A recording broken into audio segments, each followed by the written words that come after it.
So education, they say, is key, and it's quite true.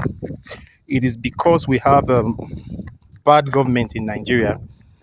That is why it looks as if education or school na scam. I'm going somewhere with this story. I remember growing up. While I was growing up, there were still schools that were still offering the free education thing was still ongoing, but it was getting bad already. It was deteriorating.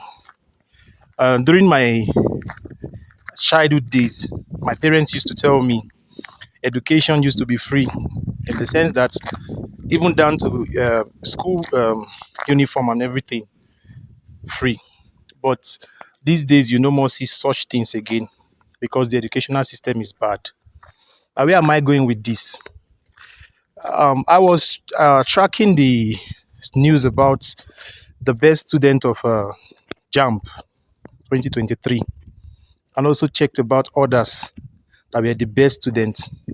And I realized that the federal government and the state government are doing absolutely nothing or little about these people, which is very, very bad. You see, our leaders, they do not value education, but they know the worth of education and they send their children to big schools outside Nigeria because they can afford it. You see, if they value education, what stops the federal government from giving these people a life scholarship down from university days to their degree and getting them a job?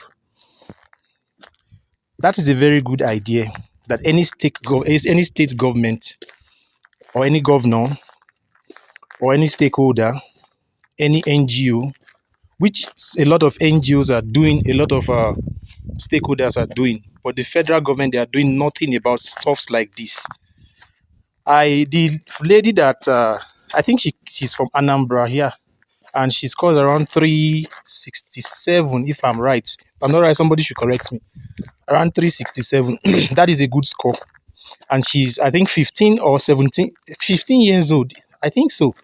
15 years old, a very young girl. And that's a talent that the government are supposed to harness and nurture. There's another boy that's called, I think, 332, which the university gave scholarship. And I applaud that university for doing that. But the Nigerian government are not trying. No matter how they try to dodge this thing, how they try to neglect and feel that it doesn't concern them, it will still concern them. Take, for example, the case of Ekweremadu.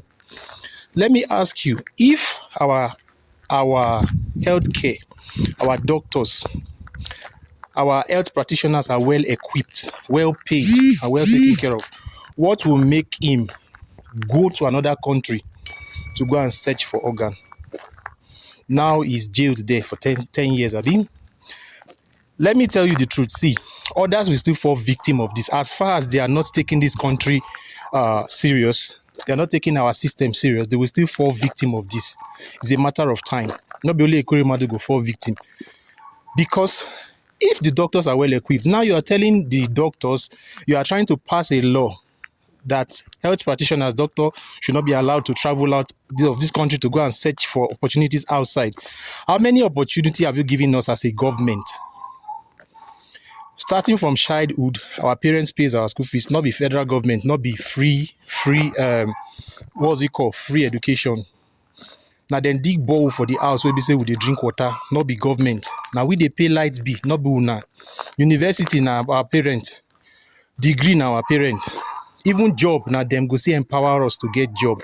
So what are you as a government or as a president or as an administration doing for us that you will now make it compulsory that somebody that has suffered from childhood, the parents have spent their hard-earned money, they are also paying tax, and you will now say after suffering in Nigerian university, you should not travel out to go and study when the environment is not conducive, including lecturers. So all these laws are placed like, how do I put it now? Master and slaves. You want to lord it over us. And they make politics like, how how do I put it? There is a language I'm trying to look for. I don't want to sound vulgar. They make politics very lucrative for all the thieves that are out there. And that's why you see everybody want to be a politician. All the actors and actresses that their career is dead already. They have dead careers. They no more have anything to offer. They jump into politics, including musicians. They jump into politics because politics is a place where anybody can jump into. Both the empty heads, both the devils, they are there to steal because we have no law to control it. So basically, I'm soliciting and I'm saying that federal government should look into this. Should start from the grassroots. When somebody is doing good like this in the educational sector, pick them from the ground. Not be Boko Haram people or militants. Now go gather. Say may they give them amnesty. They go send them to South Africa, go learn courses. Why people will be say that they do good things? They are doing very well. They are doing good things like this talents. You ignore them, you abandon them. Now, Soludo said we will keep watching the progress of the girl. What is keep watching the progress of the girl? Why can't you announce and say, okay, we are taking up the expenses of this girl's education from now till she will get a degree? We are taking it up. What are you watching? But federal government will put it up and say we are integrating into the society, and they will tell us how many billion they use, trillions they use to integrate thieves and killers and murderers into the society. But children like this, talent like this, is scarce for them. Nigeria, I pray God help us.